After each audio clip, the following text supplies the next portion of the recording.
Bonjour, je m'appelle David Issartial, je suis formateur expert et conférencier de la transition écologique.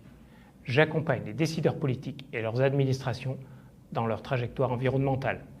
J'aide les chefs d'entreprise et leurs équipes à faire vivre leur RSE. Dans cette capsule, je vais vous parler du foncier. Le foncier, qui englobe l'ensemble des droits liés à la propriété des terres, est au cœur de nombreux enjeux. Il s'agit d'un sujet complexe qui touche à l'urbanisme, à l'agriculture, à l'environnement et à la justice sociale. Les enjeux liés au foncier touchent de nombreux aspects de notre société. L'urbanisation rapide crée une forte demande de terres pour le logement et les infrastructures, ce qui met en péril les terres agricoles et les espaces naturels. L'accès à la propriété est également central. La hausse des prix immobiliers rend l'achat de maisons inaccessible pour beaucoup, surtout pour les jeunes, exacerbant les inégalités sociales. L'environnement est un autre enjeu crucial. La pollution des sols et la perte de biodiversité menacent notre patrimoine foncier. Protéger les terres agricoles est essentiel pour la sécurité alimentaire et la santé des écosystèmes. Enfin, la durabilité doit guider la gestion du foncier. Cela implique de favoriser des pratiques respectueuses de l'environnement et de repenser notre urbanisme.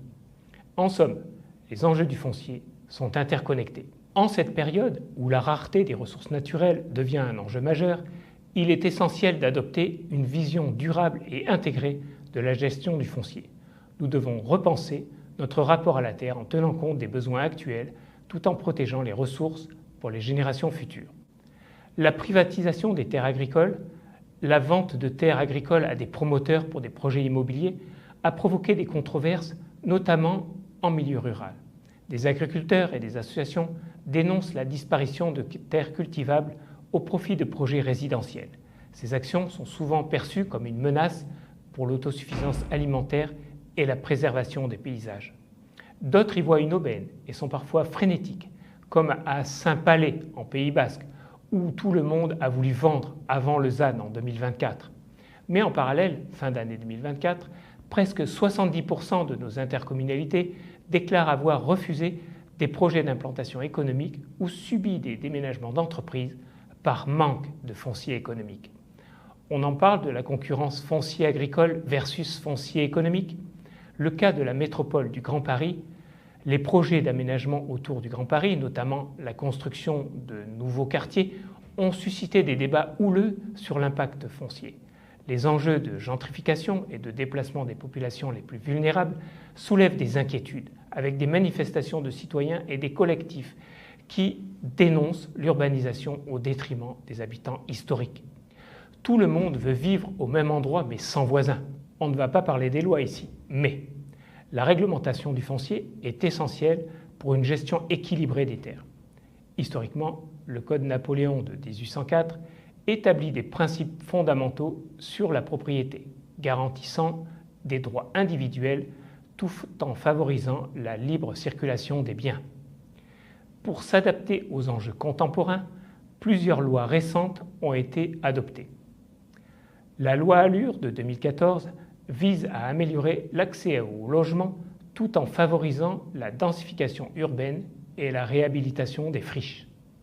La loi sur la biodiversité de 2016 cherche également à protéger les espaces naturels et à intégrer la biodiversité dans les projets d'aménagement.